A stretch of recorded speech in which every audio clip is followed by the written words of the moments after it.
Hi, welcome to HardReset.Info channel, dear viewers.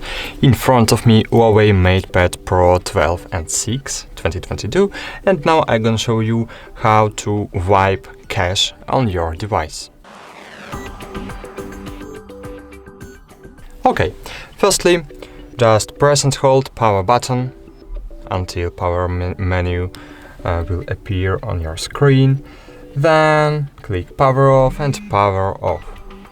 Now wait for about 10 seconds to your device completely powered off, and then just press and hold power and volume up buttons together simultaneously. So press and hold power and volume up. Then when the HUAWEI logo will appear on our screen, release power button and still hold volume up.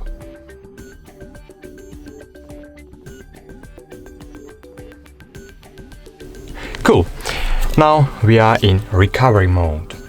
Now just click Clear Data and choose Wipe Cache Partition. Cool! That's it. Now just click back and restart.